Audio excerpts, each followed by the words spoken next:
오늘은 룻기의 말씀을 봉독해 올렸는데요. 역시 교회 정과를 따라서 오늘 어버이날 주신 본문의 말씀입니다. 좀 긴 내용의 말씀을 봉독해 올렸는데 이 말씀 속에 시어머니와 며느리들의 그 선택 이야기가 나옵니다.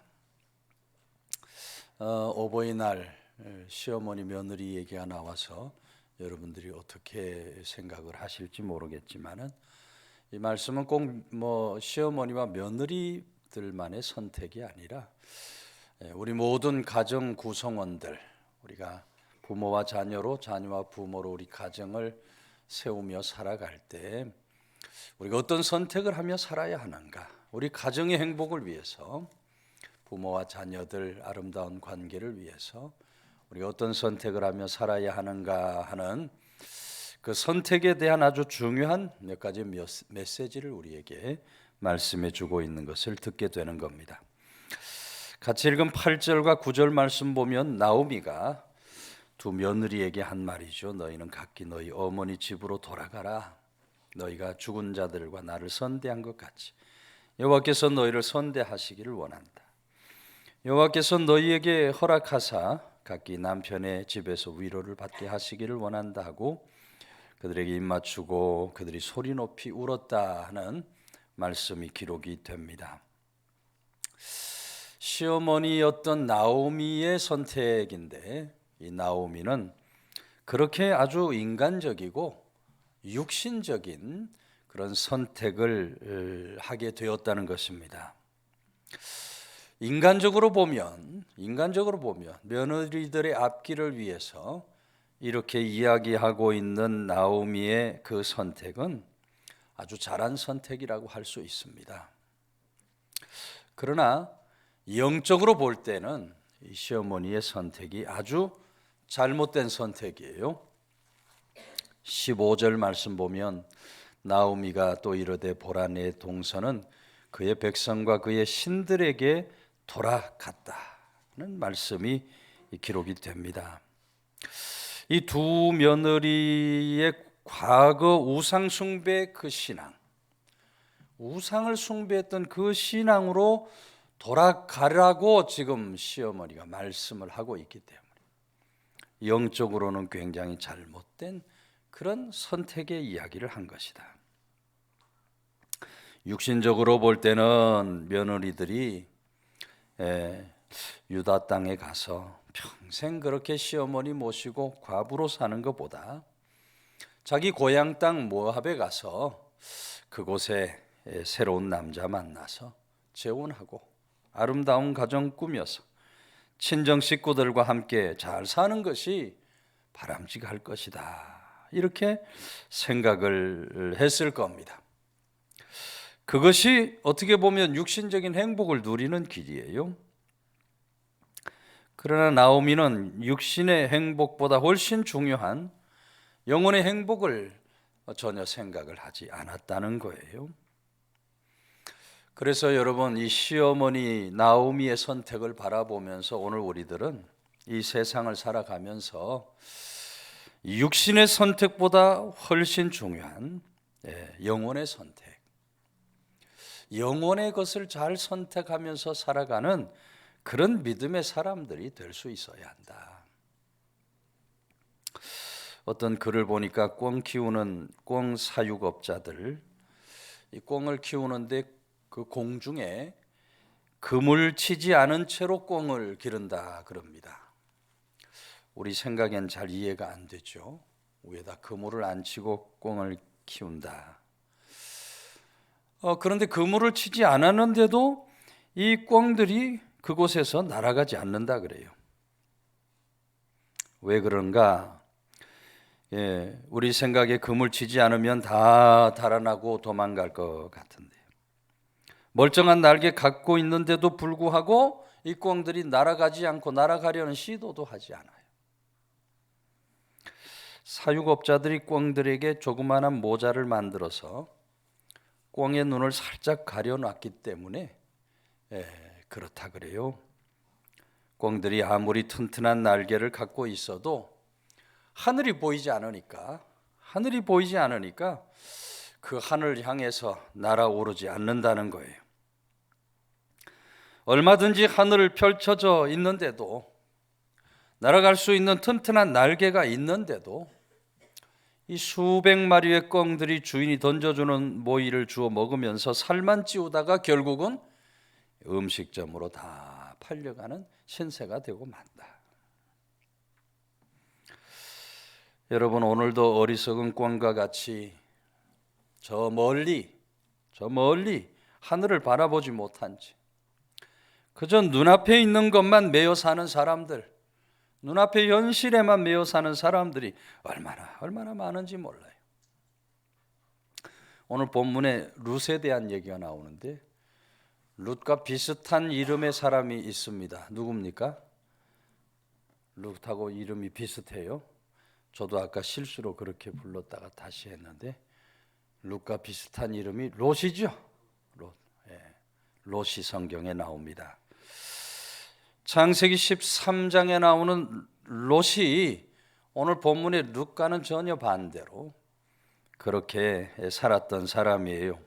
육신적인 것만 기준을 삼아서 삼촌 아브라함이 네가 좌하면 나는 우하고 네가 우하면 나는 좌할 것이니 네가 먼저 땅 선택하라.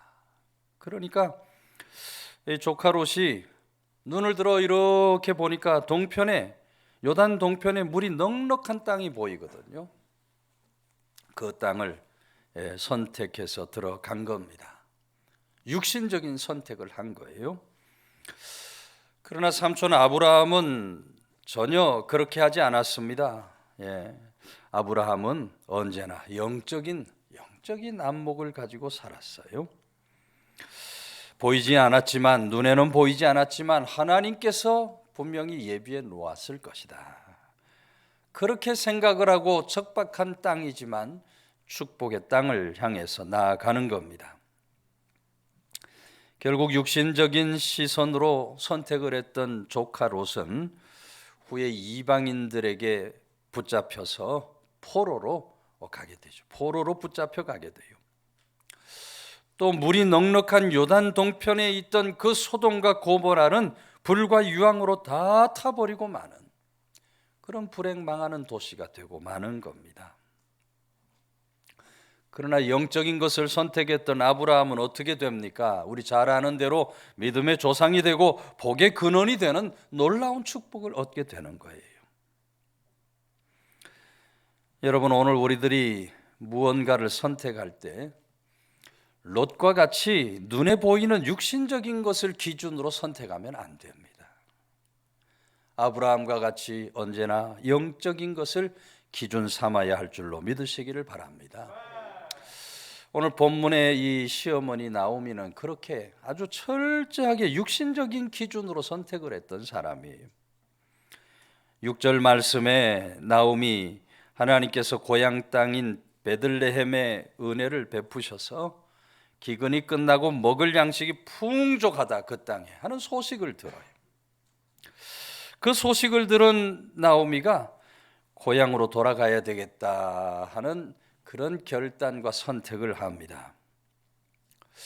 말이 그렇지 사실은 쉬운 선택이 아니에요. 그 땅에 가면 아주 자존심 상할 일이 생길 수 있어요. 고향 떠나서 잘 살아보겠다고 간 사람이 남편도 잃고 두 아들도 다 잃고 그렇게 10년 만에 빈 털터리로 고향에 돌아왔다. 그 동네 사람들이 얼마나 따가운 눈총을 보낼 겁니까? 손가락질하고 비난을 할 것이 너무나 뻔해요. 그런데 나오미에게 중요한 것은 그런 사람들의 눈총이 아니라 먹을 것에 있었어요. 철저하게 육신적인 것에 있었어요. 먹고 살기 위해서 그렇게 나오미가 베들레헴을 선택했다는 겁니다. 인간적인 선택, 육신적인 선택을 한 거예요. 자신에 대해서도 그랬을 뿐만 아니라 두 며느리에 대해서도 철저하게 육신적인 것을 중요하게 여기고 선택하라고 말했던 나오미였음을 보게 되는 거예요. 그래서 여러분, 우리는 절대로 이 세상에서 육신적인 것, 인간적인 그런 선택에 매여 사는 어리석음이 있어서 안 돼요. 우리는 언제나 우리에게 선택의 기회가 주어질 때 영적인 것을 선택할 줄 아는 사람, 그래서 하나님이 주시는 이김과 승리의 길로 나아가는 그런 귀한 믿음의 권속들 다 되시기를 주의 이름으로 축원해 드립니다. 11절에서 13절까지 말씀은 이런 말씀입니다. 나오미가 이르되 내 딸들아 돌아가라. 너희가 어찌 나와 함께 가려느냐. 내 태중에 너희 남편 될 아들들이 아직 있나니. 내 딸들아 되돌아가라. 나는 늙었으니 남편을 두지 못할지라. 가령 내가 소망이 있다 말한다든지 오늘 밤에 남편을 두어 아들을 낳는다 하더라도 너희가 어찌 그들이 자라기를 기다리겠으며 어찌 남편 없이 지내겠다고 결심하겠느냐. 내 딸들아 그렇지 아니하니라. 여호와의 손이 나를 치셨으므로 나는 너희로 말미암아 더욱 마음이 아프다. 이렇게 말합니다. 이 무슨 말입니까, 여러분?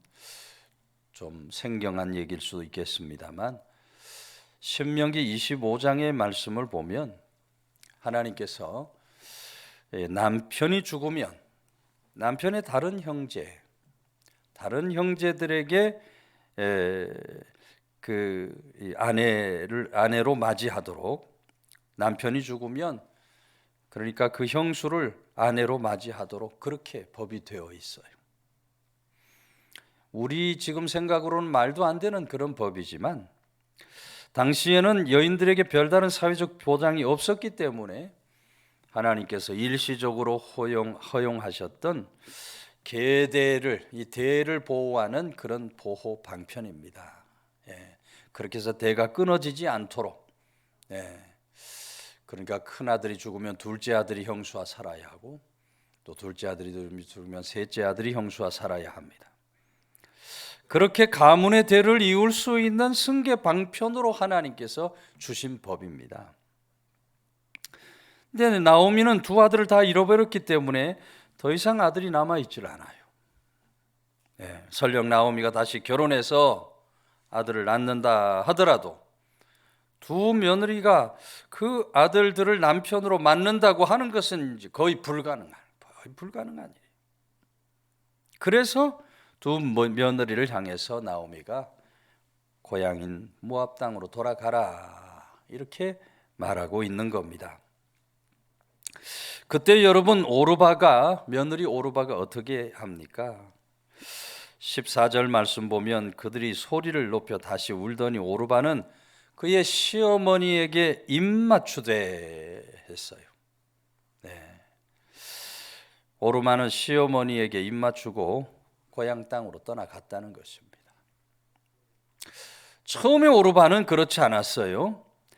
오르바가 처음에는 며느리 룻과 함께 10절 말씀에 아니니이다 우리는 어머니와 함께 어머니 백성으로 돌아가겠나이다 그렇게 이야기했던 며느리입니다.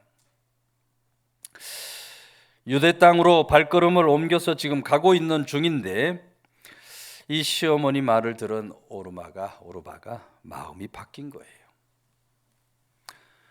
남편 없이 시어머니 모시고 고생하면서 사는 것보다 차라리 고향 가서 좋은 사람 만나 새로운 인생 출발하는 것이 훨씬 좋겠다. 이렇게 생각하고 마음을 먹은 겁니다.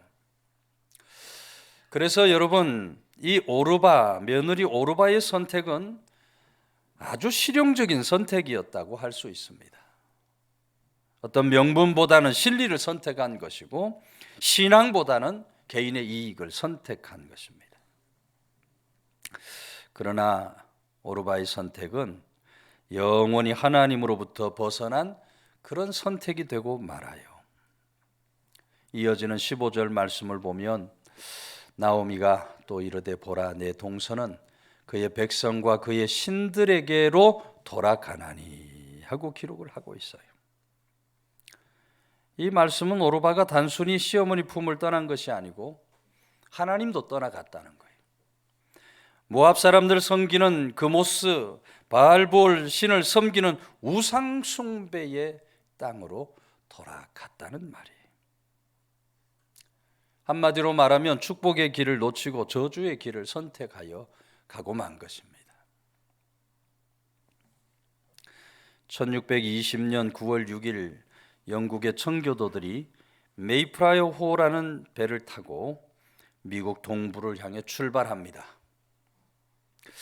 그런데 그때 거의 비슷한 시기에 메스터라는 배를 타고 남미로 간 청교도들이 있었어요.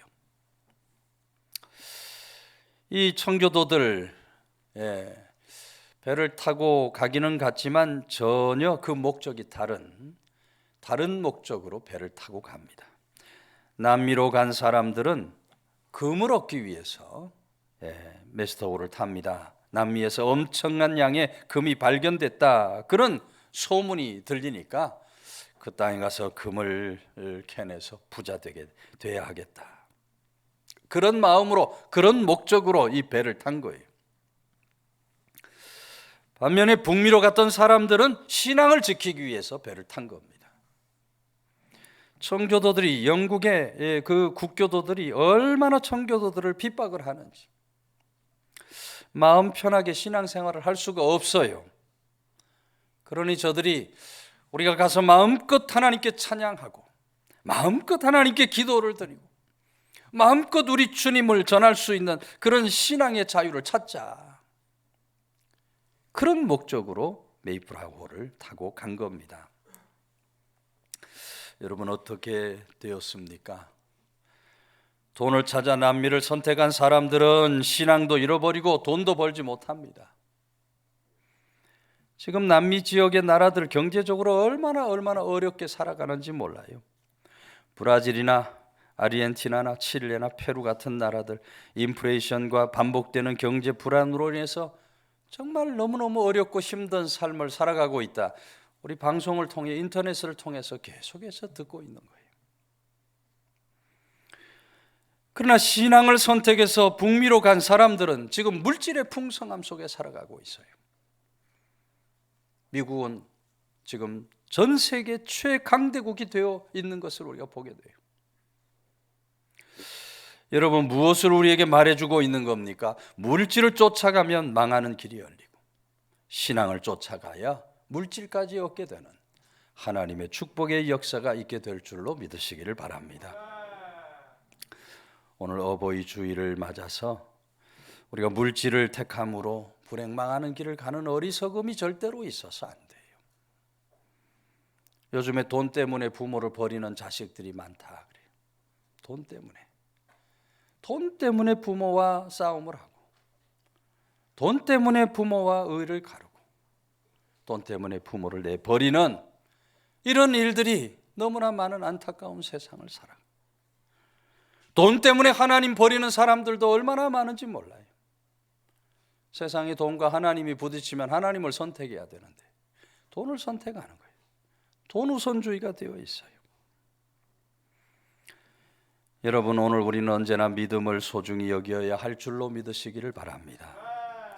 부모님을 섬기고 하나님을 섬길 때에 하나님 말씀을 따라서 믿음으로 우리 부모님을 섬기고 믿음으로 하나님으로 온전히 섬길 줄 아는, 믿음을 선택할 줄 아는 사람들이 되어야 해요.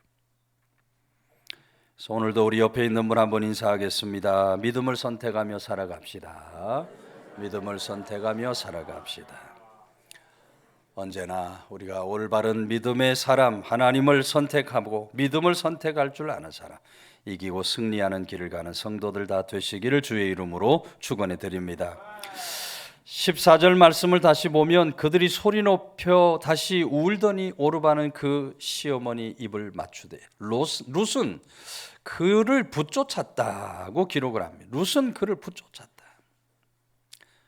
오르바는 시어머니를 떠나갔지만 룻은 시어머니 나오미를 붙쫓았다. 이 붙쫓았다 하는 말을 영어로 보면 클링이라는 단어의 과거형 클렁이라고 되어 있습니다.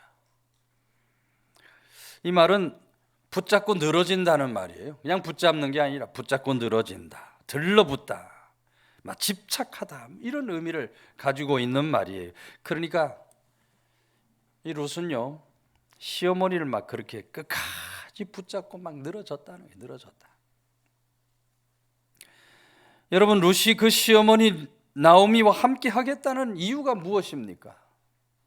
왜 이렇게 시어머니를 붙쫓은 겁니까? 16절 17절에 이렇게 기록이 돼요. 내가 어머니를 떠나며 어머니를 따르지 말고 돌아가라. 강권하지 마옵소서. 어머니가 가시는 곳에 나도 가고 어머니가 머무는 곳에 나도 머물겠습니다. 어머니의 백성이 나의 백성이 되고 어머니 하나님이 나의 하나님이 되시리. 어머니께 죽으시는 곳에 나도 죽어 거기 묻힐 것이라. 만일 내가 죽는 일 외에 어머니를 떠나면 여호와께서 내게 벌을 내리시고 더 내리시기를 원하나이다. 무엇 때문에 붙쫓았다는 겁니까? 믿음 때문에, 하나님을 향한 믿음 때문에 룻이 시어머니를 붙쫓았다. 실용적인 것을 선택했던 오르바와 달리 룻은 믿음의 길을 선택을 한 거예요. 내게 이익이 될 것인가 손해될 것인가 그것 생각하기보다는 이것이 하나님 원하시는 일인가 하나님 원하시지 않는 일인가를 더 생각을 한 겁니다. 여러분, 결국 이 믿음의 길을 선택했던 룻이 어떻게 됩니까? 유대 땅 베들레헴에서 보아스를 만나죠. 보아스 만나서 새로운 가정을 꾸립니다.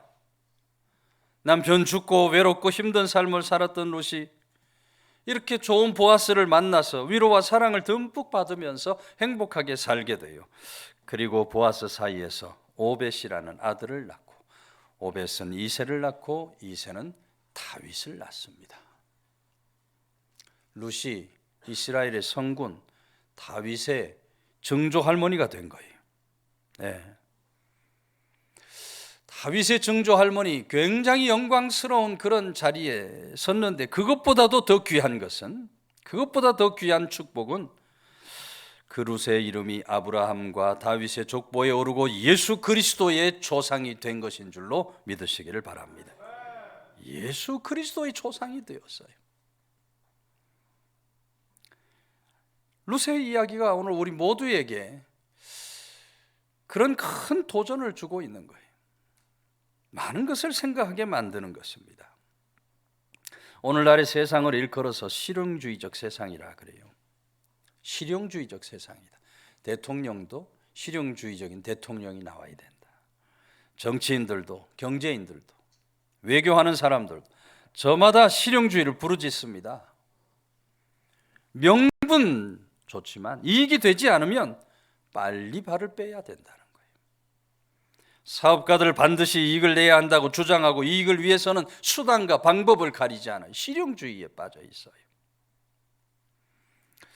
세상이 그러니까 요즘에 그 실용주의가 교회 안에도 들어와 가지고 교회도 물질 만능에 매여 있는 그런 교회들이 얼마나 많은지 몰라요. 실용주의자들은 다른 사람이 물에 빠졌든지 강도 만났든지 별로 상관하지 않습니다. 마찬가지로 실용주의적인 신앙인들은 지옥으로 향하는 사람들 별로 신경 쓰지 않아요. 나만 구원받으면 됐지 뭐. 내 이웃들, 내 주변에 있는 사람들 뭐 신경 쓸 거 뭐 있나. 그저 나만 구원받으면 된다고 생각을 해요. 여러분, 부흥회를 앞두고 있습니다마는 우리는 죽어가는 영혼들을 안타까운 마음으로 바라봐야 합니다.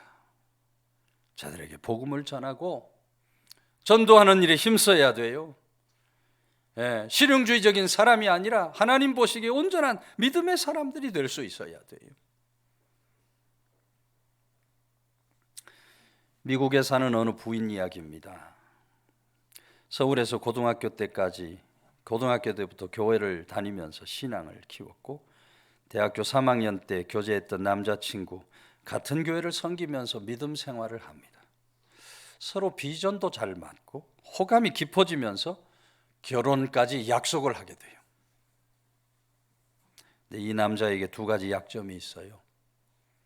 하나는 집안이 너무너무 가난하다는 것이고 다른 하나는 이 남자가 너무 교회에 깊이 빠져서 신앙이 깊이 빠져 산다는 거예요. 두 가지만 빼면 나무랄 게 없는 남자예요. 망설이고 있는데 졸업 후 얼마 지났는데 어느 날 어머니 친구 소개로 한마디로 백마탄 왕자 소개를 받습니다. 재벌의 첫째 아들이다가 미국에서 경영학을 전공하고 있는 사람이 공부 끝나면 아버지 회사로 돌아가서 후계자 수업을 받고 아버지 뒤를 이을 사람. 단점이 있다면 이 남자가 예수님을 믿지 않는다는 거예요. 두 남자를 놓고 고민을 하다가 이 여인이 아주 현실적인 실용적인 선택을 합니다. 뭐 결혼한 후에 예수 믿게 하면 되지 않겠나 이렇게 생각을 하고 돈 많은 부자와 결혼을 합니다.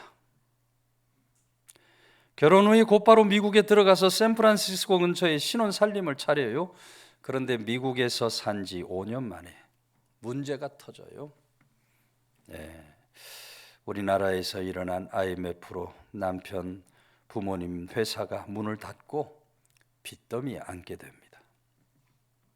설상가상 남편이 결혼 전에 사귀던 여자 때문에 날마다 부부싸움을 하게 되는 거예요. 호화롭게 잘 살아보겠다는 꿈이 잘못된 선택으로 산산이 부서져 버리 불행망하는 길을 갈 수밖에 없었다는 것입니다. 여러분, 오늘 우리는 선택의 연속성 속에 살아갑니다. 우리 인생은 끝없는 선택이에요. 오늘도 내일도 우리는 계속해서 선택을 하면서 살아야 돼요. 어떤 선택을 하느냐, 그것이 바로 우리 삶의 성패를 가름하게 되는 것입니다.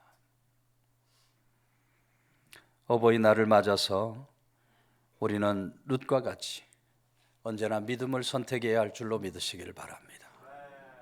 신앙을 선택하고 하나님을 선택하고 영적인 것을 선택하면서 살아가는 사람, 하나님이 주시는 이김과 승리의 길로 나아가는 성도들 다 되시기를 주의 이름으로 축원해 드립니다.